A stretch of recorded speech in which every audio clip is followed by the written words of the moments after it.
Okay, I'm gonna start. Oh, it's recording. Hello, everyone. Welcome. I'm me, Kimberly. Lindsay, that's Nikki. I don't know. I've had a really good morning, and coffee, so maybe that's why the giddiness. Also, because this is a really crazy, weird time that we're in, and I like to be on the other side of the pendulum of that. So we thought we would talk today about terminology and how that is coming into, kind of the classical, traditional, long-term homeschoolers, and some new terms that we're hearing, and then some terms that we're used to hearing in the homeschool world. And my oldest is going into 5th grade, and we homeschooled the whole time. And I've never heard the word pod. Well, I've heard the word pod, but not in relation to homeschooling. And so we thought we would talk about pod terminology, which in and of itself has lots of different ideas and what people are considering pods, versus terminology that's often been used in the homeschool world for meetups, like meetups with younger kids, play dates, co-ops, enrichment programs. These are sort of terminologies and words that we are used to. And so I see that when people are coming out of the public and the private schools right now to be doing education at home, sometimes they're coming into the homeschool communities, and as with any new homeschooler, you got to learn the new lingo and you're asking for things. And this word pod has come up, and it's kind of confusing for some people. I've heard pods related in a couple ways. One is when families are looking for small groups of people, committed other families to get together with, so they can have safe socialization, and committed families to socialize so they can keep their network small, as we're still sort of following this virus and what it's going to be doing and how we're physically distancing and small micro groups. And that could look very similar to what co-ops and meetups are. And then I also hear pod being used as some families, they're still needing to work part-time or full-time. And so they're like co-sharing the education requirements. And one family might say, well, I'll take 2 or 3 families 2 days a week, and then you take 2 or 3 families a different day each week. And so they're sharing the education requirements. And also some pods are sort of like micro schools, and then some are hiring private tutors. That can blend and flow with some of the more traditional is not the right word, but sort of more longer term homeschooling stuff versus crisis schooling. But there's also a difference. So there's a blend and a difference. And that's kind of what we wanted to see if you guys had questions about that, because there are a lot of people who are saying, I don't know what to look for. I'm really overwhelmed. And then our next kind of idea was to get into, just to kind of know where we're going, was to get into, again, deepen and explore your what and your why for this year. It's totally and perfectly okay to say, my what and my why is to bring my kids home for this year, and it's just to get through this time that we're in, and then they're going back to public school or private school in a year. Okay, cool, great. Then you've got your guidepost. And then there are people who we're probably going to homeschool anyway this year. We have a lot of those that have been come to our group. Their kids are now kinder age or 1st grade age. And they were like, well, I was gonna anyway. And so here we are.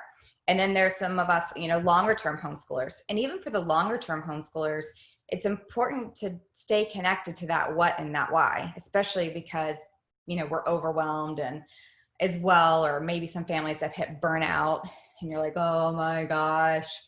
And, it's always important to have that ember and be connected to that flame as your guidepost, so you're going forward. Nikki, did you have thoughts? Yeah, so I have heard a lot about the pods and stuff like that. And typically what I'm seeing with people who are doing pods are they do have that why they want to get their kids back into public school as soon as possible. So that's going to look a lot different than a typical homeschooling or home educating at home. And again, no one really knows what that is going to look like quite yet, and we're not going to address that. Almost everyone is in limbo right now, waiting to hear from their school district. And so, but what I just wanted to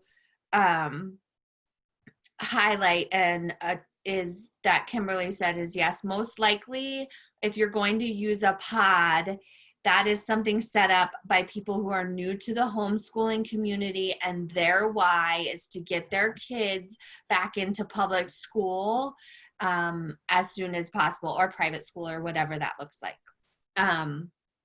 So yes, they do have a different,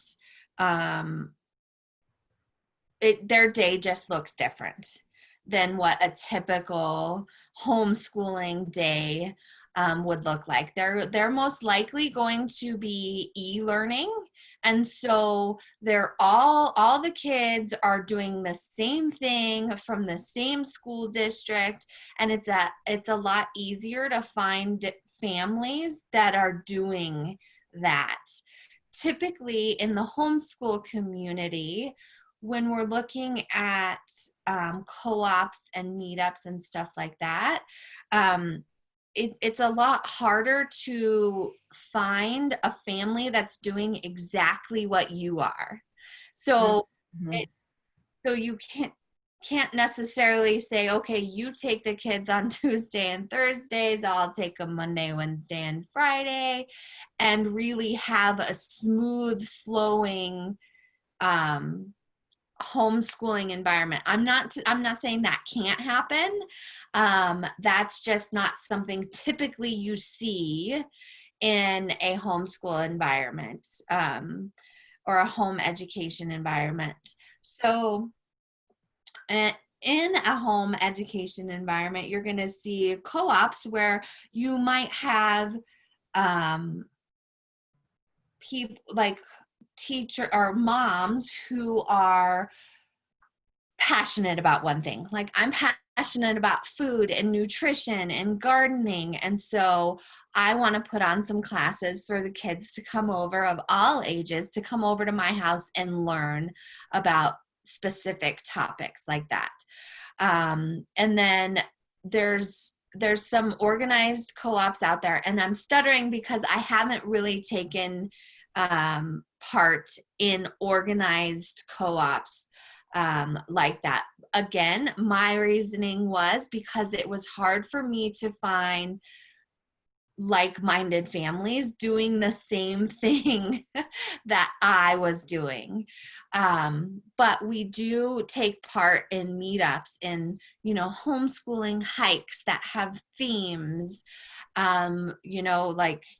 like I said, the gardening or the science experiments or the history lessons or whatever that looks like, to go over and allow our children to be exposed to other teaching styles while we're being exposed as well, so we can have a discussion around the class that our children were just in. Does that make sense?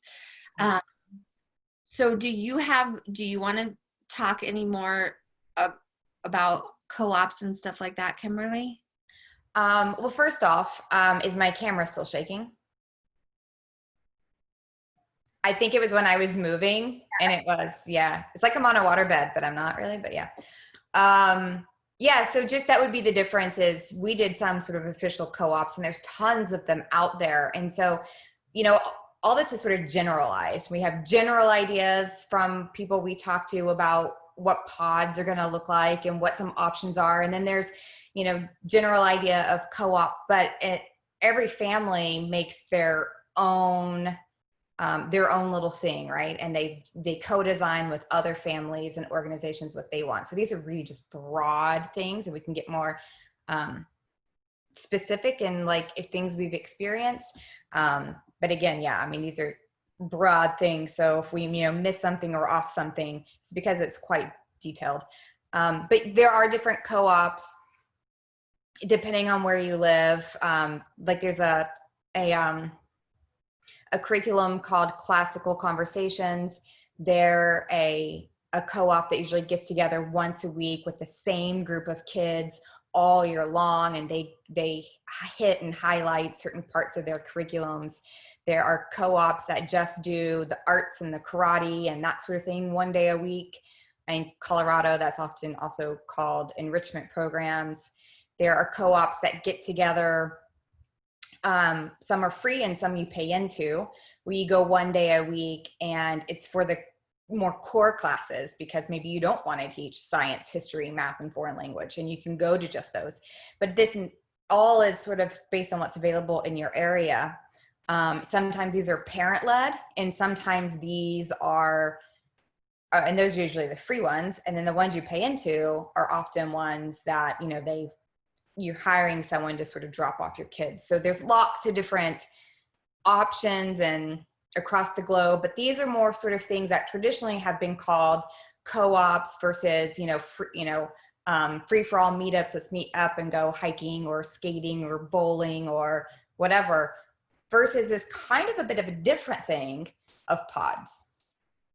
So let's open it up to some conversations and kind of again tap into what it is that you're wanting to create for your family this year and why. What is that spark for you? I would love to hear that from both of you if you're willing to share.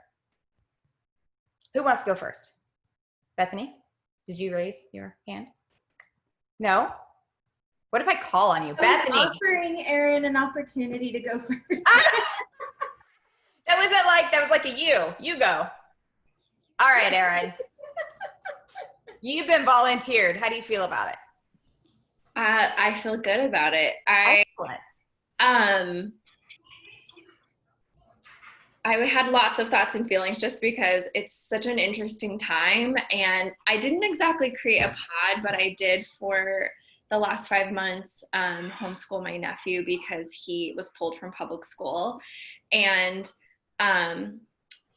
I don't know how many kind of homeschool families are going to be trying to do things like that where they're taking in family members or loved ones, but I wanted to encourage open conversation and setting boundaries before it gets started, just because ours didn't end in a great way after 5 months because of our COVID. Like, we differed on how we respond to the virus and how we want to stay safe, and that caused tension and frustration. So just thinking more about that pod and thinking about how we're going to be homeschooling differently this year, just wanted to caveat before we start on the what and the why to start off with some good boundaries and maybe write up some things and have those conversations, because it's harder now to have to try to like smooth things out from a family perspective when that stuff came up. So just gonna throw that out there. Well, and so let me clarify what I think I'm hearing, because I think this is really important if we're on the same page here. Is that when you are creating a pod, be it family or friends or whatever, to sort of design what that's going to look like, what the boundaries are. Like, are we telling our kids to physically distance? What are our thoughts on masks? Is everyone willing to not come if they're sick, or to talk about that and to have everyone in the group agree to what the alliance is? Yeah, so I actually 5 months in made a document. I had talked with Jenna, and she was like, you should make a document, put on your teacher hat, because I was the one who was homeschooling. And so I went through everything and kind of did it very professionally. I'm an OT, so it's easy for me to kind of think about two different roles. So I wasn't his aunt anymore. I was the teacher. So I went through like, what happens when you're sick? What do we expect about COVID? I pulled up like a year-long calendar and was like, look, because there's not no school November and a month off in December and spring break for homeschoolers. And now with COVID, there's no camps, there's nowhere for our kids to go. Like, what does that look like? Like, when do we get breaks? Like, when do I get a break? And what do I expect for that time frame? How many hours per day are we going to do this? Because we can finish homeschooling in a few hours. Do you need it to be all day? And what does that look like? And it was a conversation I should have had from the get-go, because it felt, it created tension just about expectations and what I was saying. And I think it felt uncomfortable to be talking from that teacher perspective so far into the process. So definitely recommend it. It was a really good exercise for me too, to just think about all the things that teachers and even daycare providers have to think about. Like, if there's an emergency, what do we do, especially in this time with COVID? Like, who are their providers? Do I have access to that? Those kinds of things. So definitely encourage those conversations before you get started about what families are doing. Are you creating a bubble? Is that your plan, that those families are a bubble? And then who's in their bubble outside of your school bubble? And do you feel comfortable with that? Those are all things that I wish that we had talked about ahead of time. Just as our numbers changed, when we started this thing in Oregon, we only had 30 cases a day, and now we're at 400 cases a day. And so our feelings changed and shifted about how strict we were being as that happened. And so it's just a lot of awkward, direct conversations, things that I never expected to have to care about. Like, I normally would never care what grownups are doing during their time and who they're seeing and what they're doing and how they grocery shop or, other things. Yeah. So it's definitely just something I think a lot of communication has to happen. And so hopefully the people you pick for your pod are people that you feel like you can communicate with really well. Well, even if you're not doing a pod, right, and you're going to, just a meetup or a play date, be able to say, you know what, this is where to be really clear, this is where I am, and this is my feelings, and I really need to know for me that you guys don't have coughs, you're not sneezing, you're not coming to playground sick. Right. Just be really clear. I love that you brought this up, because we need to know where other people are, and I want them to know where I am, right? And then the ability to say, okay, if we're a month in, we might need to look at this again, and we might need to redesign it if things change. Yeah. Either way, right? Okay, yay, now we're, back to regular as it is life, or things change and let's readdress it. Right, exactly. Thank you for bringing that up. Yeah, Erin, as you were talking, I was also thinking about like the disciplinary, if you're having other kids in your home, like all of the disciplinary actions or the expectations of how all that works as well has to be talked about. Yeah, well, and we didn't have a chance to de-school, like they canceled school and my nephew came 3 days later. And so I had to figure out how to provide as much structure in the day that would help him feel really grounded and realize like his family culture and how he does things is so different than our family culture or our school culture or how we deal with discipline. They use timeouts and we do cleanup points in our house. And we do like positive discipline, like positive affirmation. We focus on the positives and we give stars when we see something positive, and try to focus on those things, and they do something different. Also, just coming from a public school, I was worried about their expectations of me as the teacher, like, do you want homework? Do you want to see assignments? In the state of Oregon, we don't have to keep documents. We don't have to track their paperwork or anything like that. And so those were all things that we didn't talk about ahead of time that I started to worry about. Like, am I meeting your expectations as this educator? Am I meeting your expectations from a school perspective? Do you like this style that I'm doing? Because everyone's so different, you know? And so that's another thing that I think will kind of come up in these pods is some moms love worksheets and a really tight schedule, and other moms are more loose and free and find education in everything. And I don't know, it's just going to be an interesting time.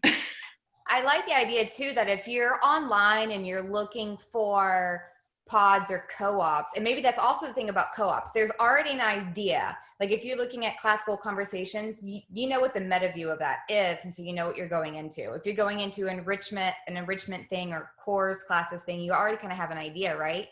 But then if you're a person, you're Erin, and you're like, oh hey, I want some other families to be in our close network.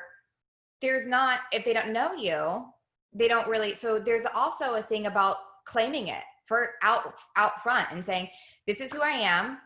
This is, how we are and my values, and anyone, I'm looking for someone who shares these ideas, come on board and just call in who you want, Yeah, it's definitely an interesting time.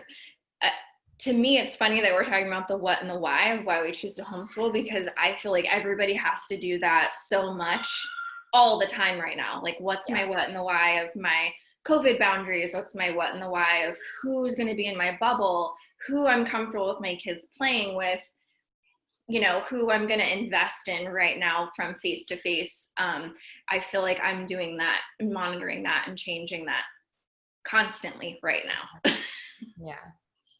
Yeah. Thank you for sharing all that.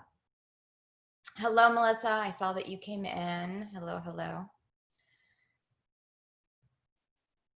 Okay. Erin, are you complete with that? Did you have another thought? Well, the original question was what? The what and the why? Was that the original question? I don't know. Um, I think that's where we were going. Yeah. Like, what do you feel like you want to deepen, explore, clarify for your what and your why? Yeah, I mean, I think right now, because we're a year into homeschooling, our what and the why is kind of like reestablishing our new family culture. Because now so my preschooler is in preschool and I was homeschooling my kindergartner, and now he's home with us. And so we're trying to find this new dynamic on how to do this with the two kids together. And so that's been the biggest thing that I'm trying to figure out. A mission statement. Jenna and I have been talking a lot about like making a family mission statement and trying to figure out how to embody two very different boys within that mission statement, to figure out like what are our goals. Obviously I want my kids to succeed and I want us to grow and learn and have a good time and enjoy each other, but then there's like personal goals. I want my kids to be close to each other, and that was something that drew me to homeschooling, as I've heard how close those sibling relationships are, and I love that. I think that's amazing. So I'm still trying to narrow down like what's our goal for the year. I think right now just trying to find that routine has been really, really difficult, because COVID has just changed that routine over and over. I had a third student, now I don't have a third student. And we were more social in the beginning of the year, and now we are not social this time of the year. And then with public school announcing everything is virtual, that changes homeschool culture. Everything is not going to be not busy, everybody's going to be home. So those are all things that I'm still trying to work out this year. Okay. Thanks for sharing all that. And if something pops up, then speak into that. I'd like to hear happens for you in the rest of the call. Bethany. I have to unmute. Hi. Yeah, you don't get to just sit there and not talk. I mean, you got to talk. I got to hear your voice and your accent. Yeah, my Canadian accent. So I'm in Ontario, like 2-ish hours from Toronto, for perspective, because Ontario fits a bunch of states inside of it. So we have a very different situation in terms of COVID up here, right? Our numbers are not like they are in the States. We generally are in a place where like Ontario a couple of weeks ago went into phase 3 of reopening. And the numbers have been pretty stable, pretty good. We just heard this past week that our Ontario Ministry of Education has determined that we are going to reopen schools in September.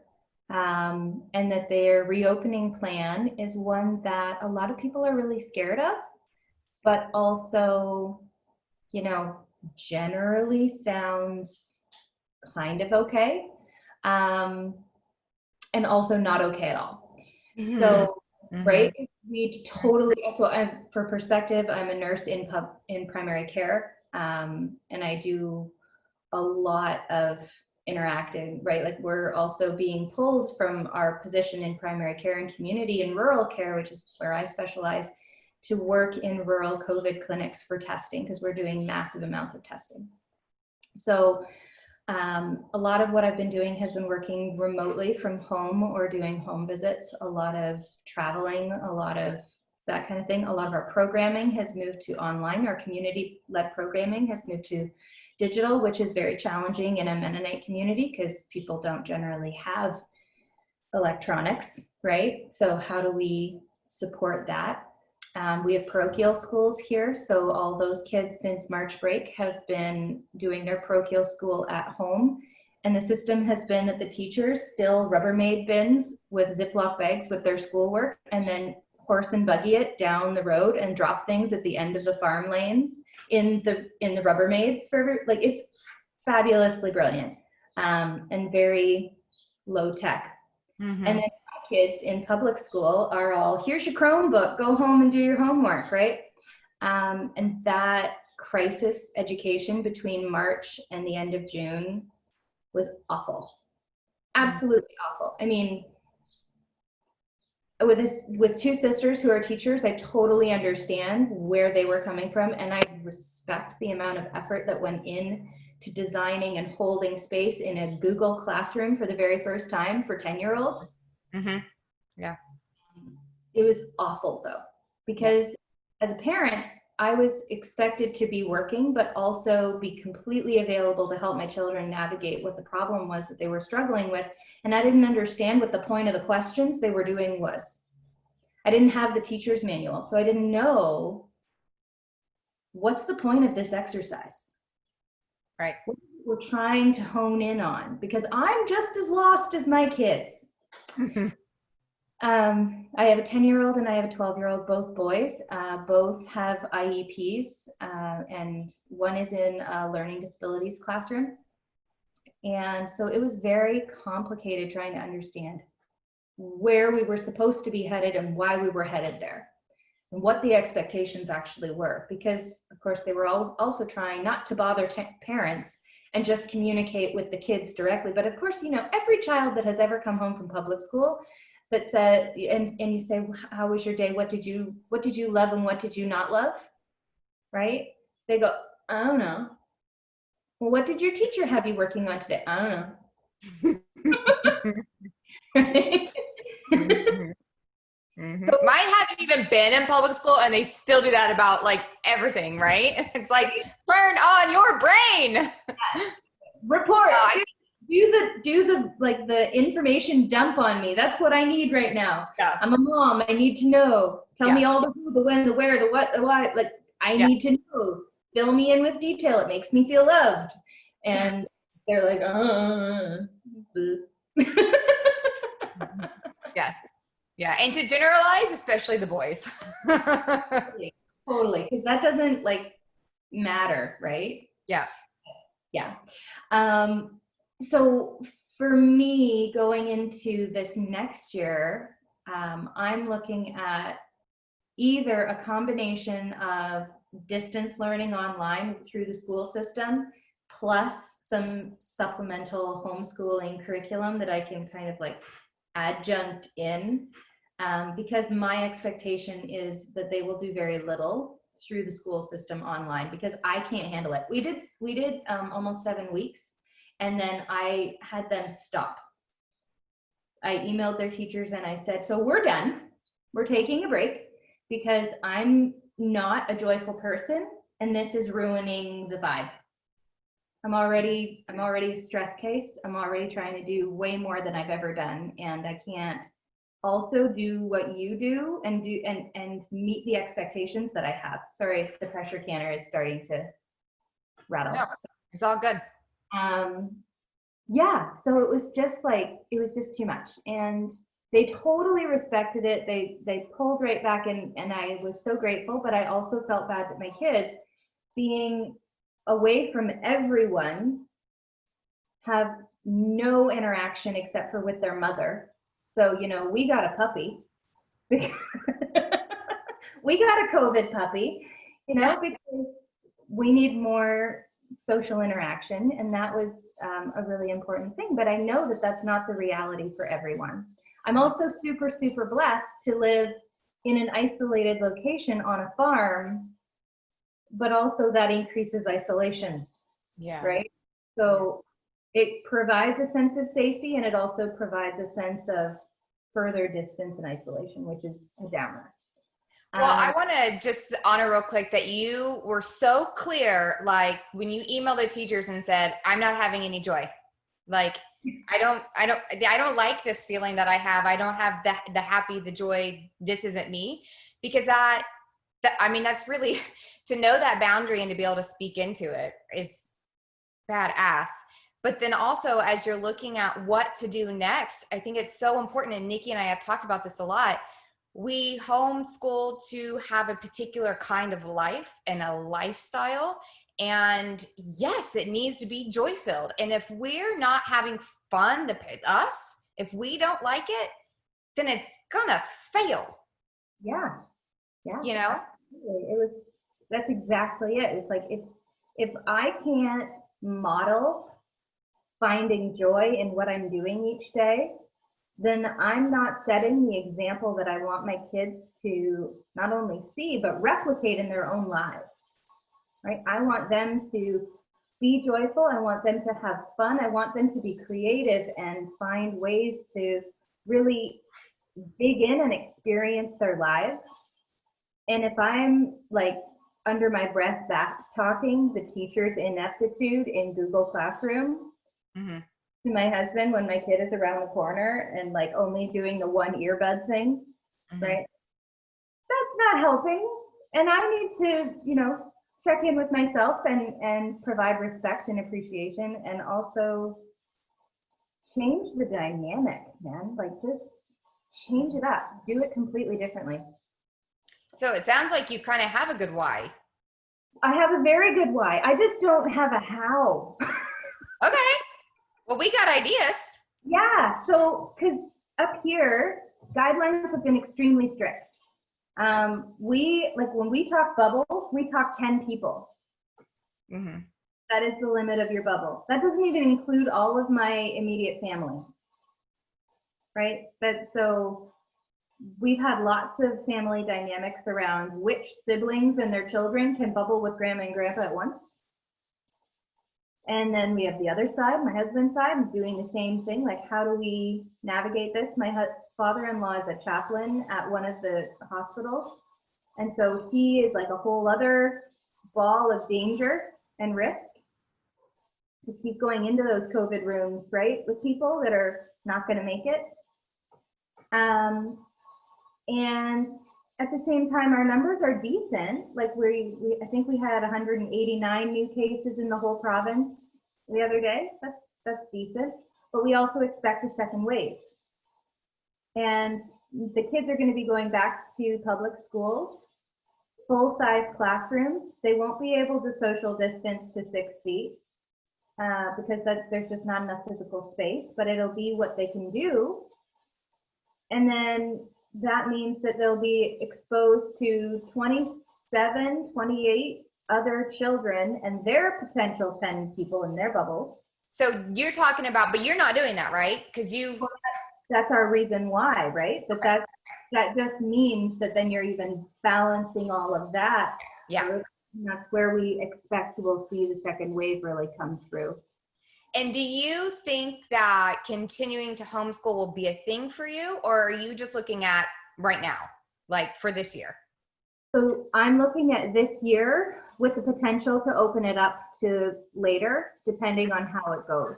I don't want to set myself up with an expectation that I can't manage or hold the fort down on. But I also don't know that this won't be around for 2 or 3 more years. Yeah. So what do your boys love to do? Minecraft. Okay. Yeah. Bike, huge bike riders. My youngest one is super into fishing. He's also really artistic. So we do lots of that kind of stuff. I'm working on, well, they're really into raising the chickens right now. We have pastured chickens in the orchard. So they're all about doing chicken chores, and, you know, we've had a couple birds we've had to harvest a little early. So they've been really excited about that and learning all about what that looks like. I'm just going to move to another room because I'm afraid my pressure canner is super noisy. So bear with me. We're going to the living room.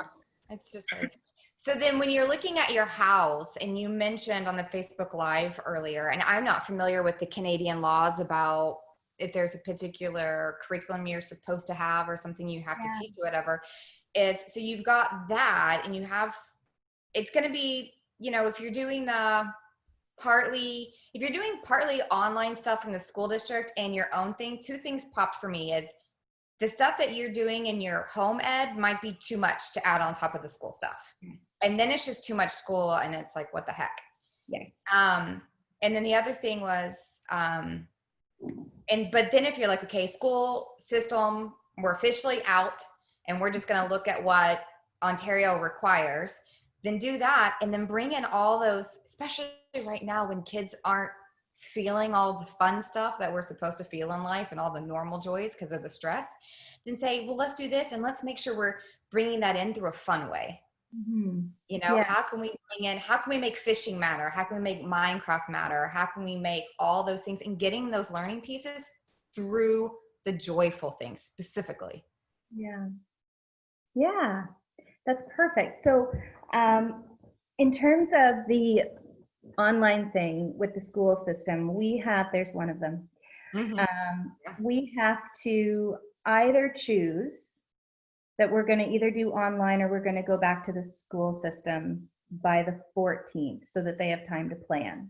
Mm-hmm. Unfortunately, nobody knows what online school is going to look like. Same in the States. Yeah. So none of that has been published. None of that has been shared. And that's where we're really trying to decide whether we're going to do the distance ed through the online, or if we're just going to get our own curriculum and just do our own thing. I'm also super, super sensitive to the amount of time that we actually have to dedicate to it, because my husband works full time. I work 4 days a week. Mm-hmm. And then I have a side business. So yeah, I am planning. So I was homeschooled as a kid, so I do have a little bit of background on that. But I'm planning to do like 2-ish hours a day. Perfect. Feels very reasonable. And then we kind of go from there. I did do some like adorable style quizzes. Try and figure out what my style is. Apparently I'm like a 33 person. Like, are you looking at like the style on like, if you're more like Charlotte Mason-y type, or, and you know what, and try it and throw it out the window if you don't like it. Don't get stuck. Yeah. I mean, I've changed curriculum so many times. You know? Perfect. But it's hard when we spend the money on something and then we're like, oh, but I spent all this money on it.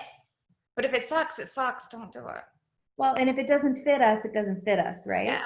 Yeah, there are people you can, well, probably, I don't know where you are, but here there are tons of online used curriculum sales, so you can recoup some of that money, you know, and sell it online, you know, because you're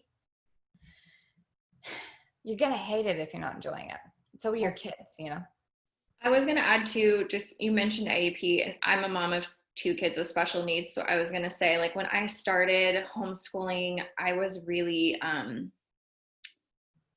tentative about what we dived into because I didn't know what was going to be a good fit. So my oldest has a learning disorder, and we were struggling with dyslexia and ADHD and anxiety. And it was like such a big transition that even just for a while, I'm not traditionally like an unschooly mom, but like we kind of unschooled for a little bit in the beginning just to get used to like being at home together all the time. And I'm an OT, so I was trying to go with like, okay, so my kid likes Minecraft. Like, how can I download Minecraft puzzles and games and other things and just like live in that moment for a while and call it learning, depending on your kiddo's age.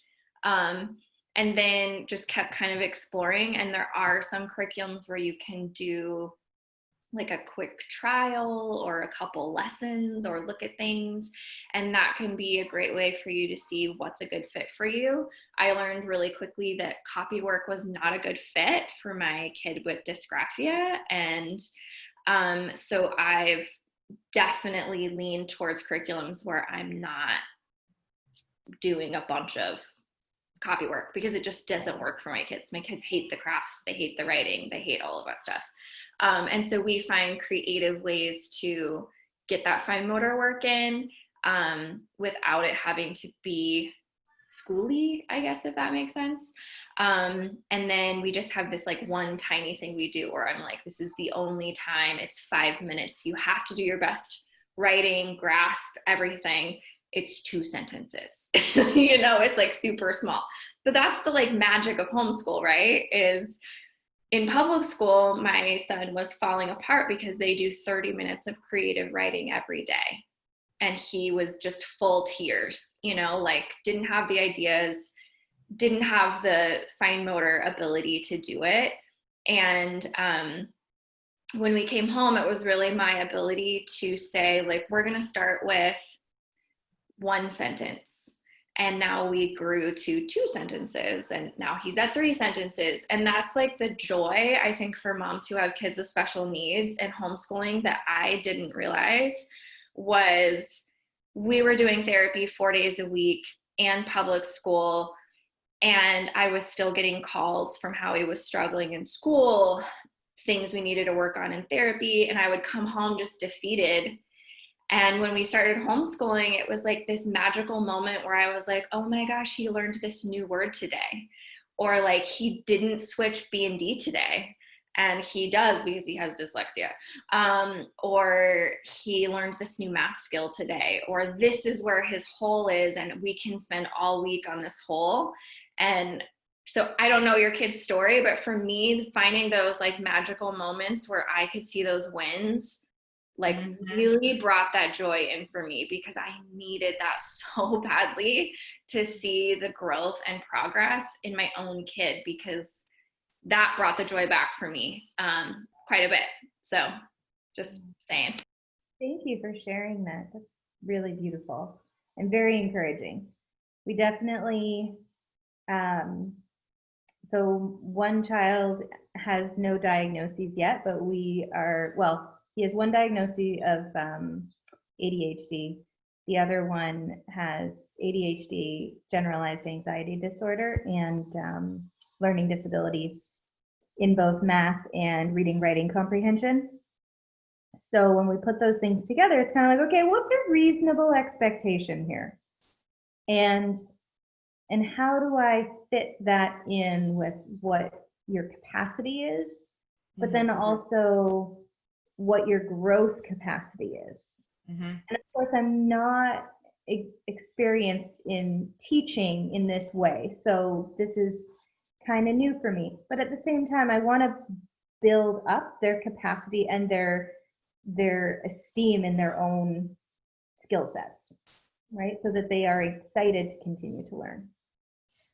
Last week, we had a guest on, Rachel, and I don't know the name of it, I have to look into it, but she said she used a specific curriculum that was designed for dyslexia and dysgraphia, and it was made to be able to be taught even by a parent who had dyslexia or dysgraphia. I don't know the name of it. Do you know, Nikki, off the top of your head? We'll have to find out from Rachel and give that to you. And if it's useful for you, it might be something that would be helpful. I know that All About Reading and All About Spelling is Orton Gillingham, and it's specific for kids with dyslexia.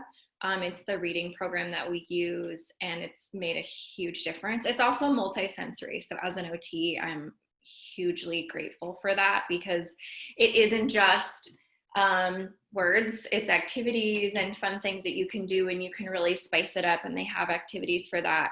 And that's been a huge game changer for us. Our schools in the States, at least, do not teach phonetics, and Orton Gillingham is all about learning the sounds for every single thing and all the rules. And so once you finish those 4 levels, then you're supposed to be able to decode about like 95% of the English language with that curriculum. So I definitely recommend that. And then I just came across Royal Fireworks Press, I think is what it's called. And they have some curriculum there that I was just looking at that is for kids with dyslexia. I haven't personally started using it. I just grabbed their grammar curriculum because it's not copywork based, and I'm pumped about that. But I don't know of any other ones yet. So I definitely am interested to hear that. Erin, would you put that, are you in the group?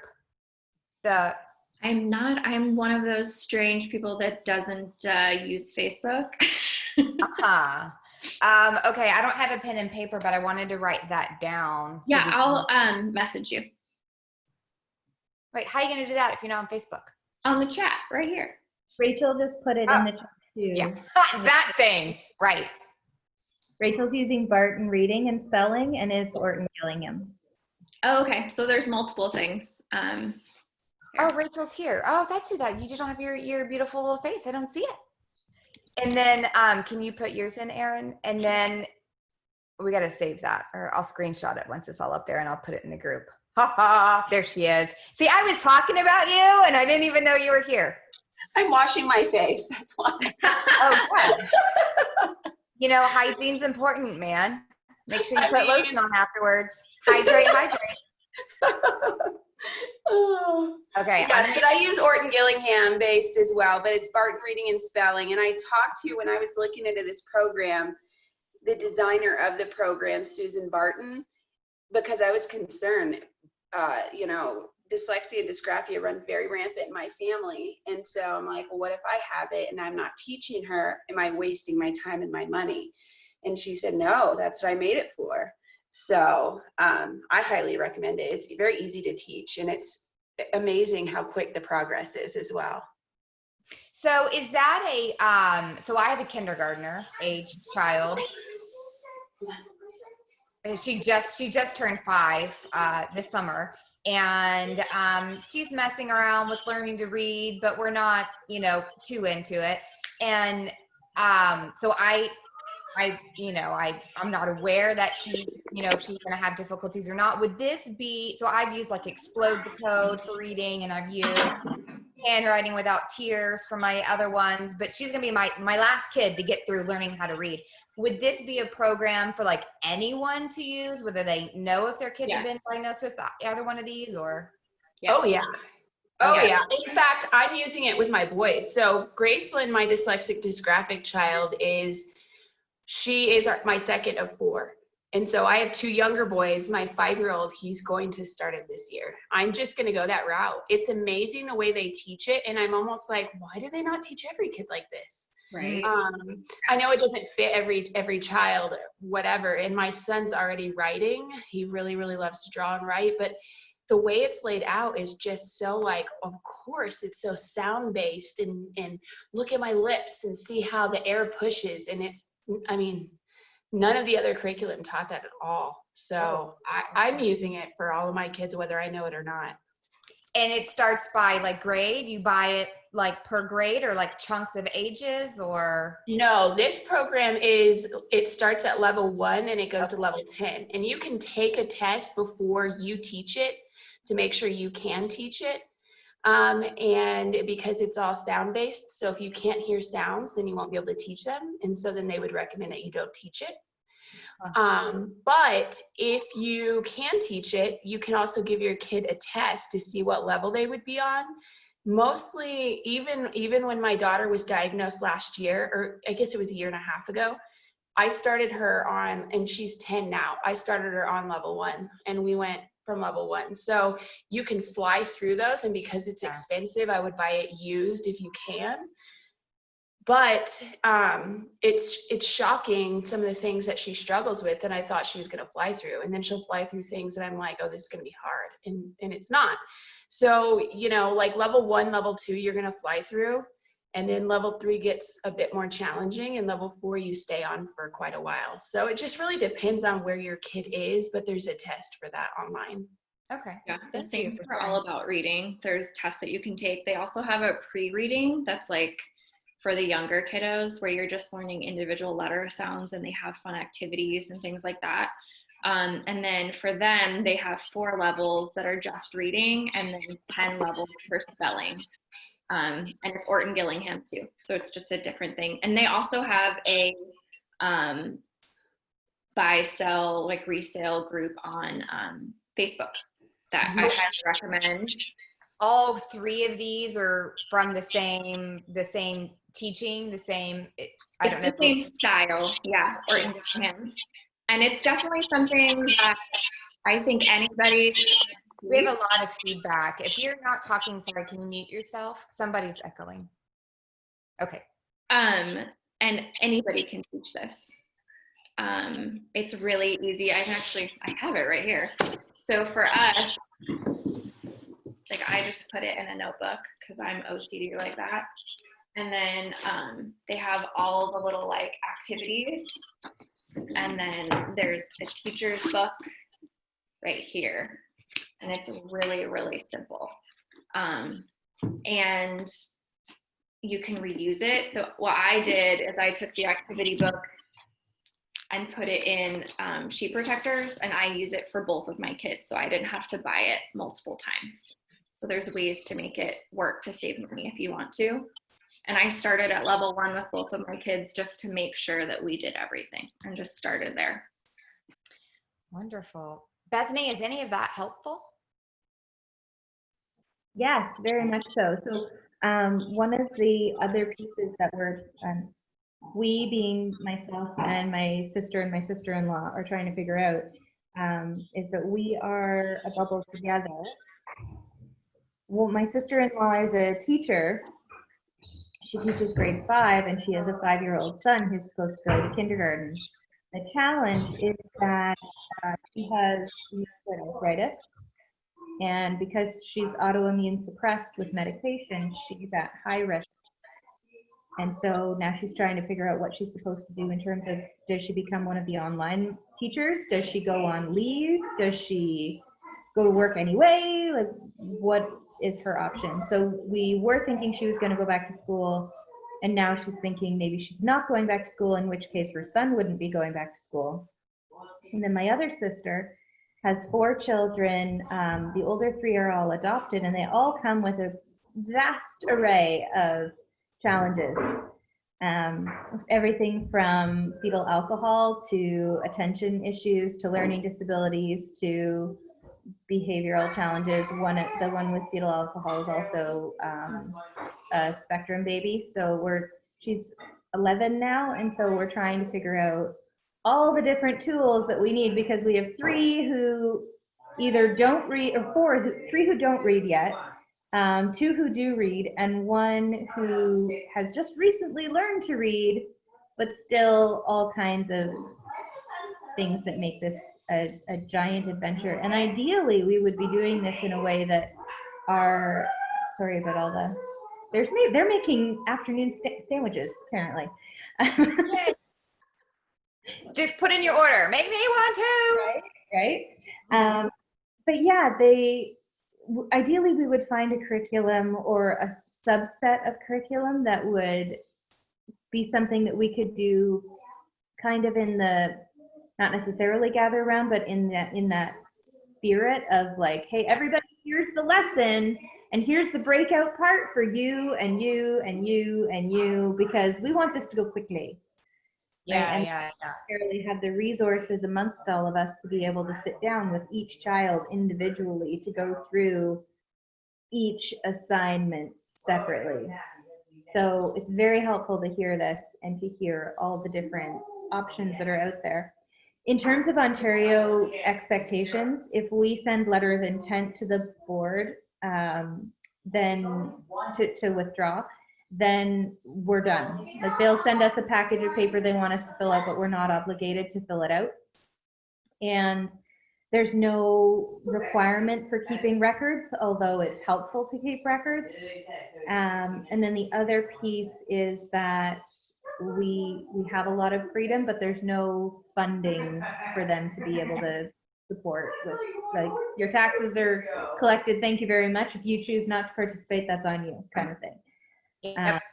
So figuring it, yeah, I think it's similar in a lot of places. So if we're figuring out what we want to purchase, we want to make sure that we're going to have a tool that is going to be as easy to navigate as possible, and ideally not overwhelming by trying to tap into 100 different free things, but knowing where they all are and which one you're going to use, and that part I feel overwhelmed by. So I'm grateful that I have my sister-in-law with her teaching background to be a resource in that.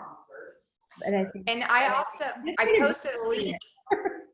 I posted a link in the group. If you join the group, or maybe I could just send it to you if you prefer that. And it has within that link are like 4 different YouTube videos that a homeschooler took, and she like walks you through and shows you different curriculums and books. And it's not the same thing as looking yourself, but there's a big discussion on like math and science, a couple different topics. It's pretty comprehensive, these videos, and it might be a good starting point.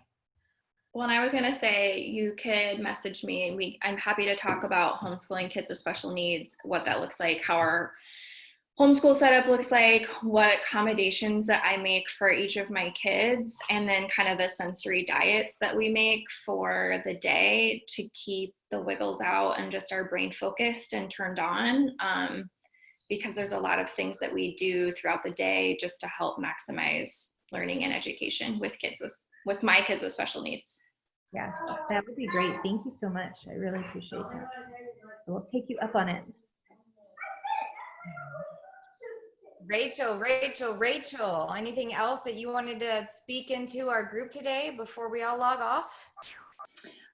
I mean, I don't think so. I kind of got on a little bit late. I was, whatever. But life. It's great everything that has been gone over today. But, one thing that I used a particular curriculum, and it's not special needs based, so I would definitely reach out and watch those videos, and also talk to the other mom. That would be a huge resource for you. But I used My Father's World, and it is Christian based. So let that be the centerfold, because if that's not what you're looking for, you just move right along. But the really cool thing about that curriculum is that you can use it for multiple grades or ability levels. And so you can teach one lesson and then gear each of your little activities based on what your kids can handle. So that's something to look into. It's not overly expensive. It didn't work for our family, but that's mostly because there was a lot of seat work and it was boring to my kids. But you don't have to use it. They just say they don't. The wiggles out, that's not even the problem. They're like, no. I love how you're like, so there's this, it's boring to my kids and we don't use it, but But I have a lot of friends that use it and have a lot of success. Yeah. And mostly because they have multiple children that they're trying to teach. And it's like a great avenue for that.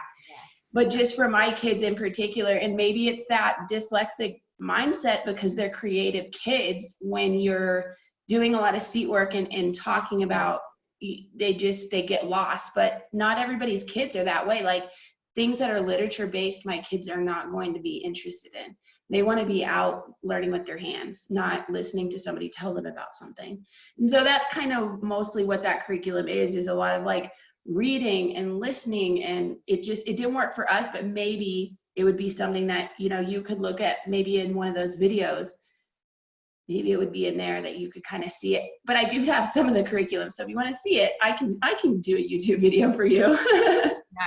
Well, I like starting with that. What are our values? What are my kids' values? What are they good at? What styles do they like? And yours may be different than theirs, right? Like you might love to, I am a bibliophile, give me books, baby.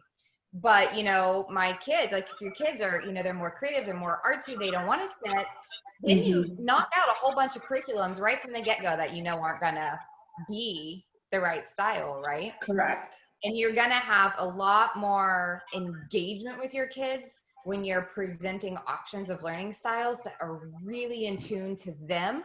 Then you've got them on, you know? Then you've got I would just say The Good and the Beautiful. It's a Christian-based company. They're great at doing multiple age ranges. So we're doing a science curriculum from them right now, and it's K through 8. They have like a sheet for the older kids if you want to add in another thing. It's a lot more interactive. And then right now, in particular, I was going to say, because they're sold out of a lot of their things, they're offering the first month's worth of lessons. You can just download it and try it. For their math, for their science, for their reading, like for all of their things, they're just offering it. So that would be another thing if you're really like wanting to test it out. For sure, yeah. That is what I use, actually. That is now the curriculum that we use, and we love it a lot. And we started out with OSHA marine biology, and my kids were like, this is so fun. And I was like, yes, we found something. Yeah, their safety unit was the first one that we did, and I couldn't have been more impressed. We had like so much fun going around the house and like practicing fire safety and all the things. They have like really fun games. I've been really happy with it. We're doing their energy right now, their energy science curriculum, and I've been really pleased with it. Yeah, I second that very much. Awesome, thank you. Yeah, I've heard The Good and the Beautiful, Gather Round, and Charlotte Mason. It's cool to be a hodgepodge, man. You know, we are hodgepodge people. I mean, look at who you are professionally. We're lactation consultants. You're a nurse. You're very, very, you know, science, medical minded, and you own an apothecary. You know, we are a hodgepodge flow that, you know, like, and so we look at who that are as we are as people, and we mirror that in our learning and our education with our kids and who they are, right? We don't have to pick one system. Yeah. No. And we are much more interesting when we're a blend of lots of different things. Yeah. Spice, salt and pepper. Well, it also speaks to my own attention deficit, right? Like, hey, look, shiny new thing. Let's learn that. I love shiny new things. You know, that's how they found gold, man. Right? So good. I feel like we're kind of all that way, though. I'm like squirrel. Like, Yeah. what's going on? Oh, you'll do great, though. I really do. You'll do awesome. Just have the confidence. That's the biggest thing that I can give most new homeschoolers is it's so unknown, and you just have always given it to the teachers, and like, you know that they know what they're doing. They went to school for it. They've got it. But you know your kids. You know your niece and nephew. You know your family. And knowing that you know that, and if you're seeing and you're feeling in your soul that, hey, this isn't working, or hey, we need to change it, manipulate it, and before long we're going to be asking you questions on what we can do to help our situation. So just have confidence in yourself, because you know, you'll be successful. You seem extremely smart, so I think we could all learn a lot from you anyway. The woman. I would move on her farm if, you know, they let us into Canada, but you know. We'd love to have you. I'm They don't coming want with us- my travel trailer. I'm coming, and you got a place to park me, so I just might not be. We'll hook you up. That's right. That's right. I'm all for it.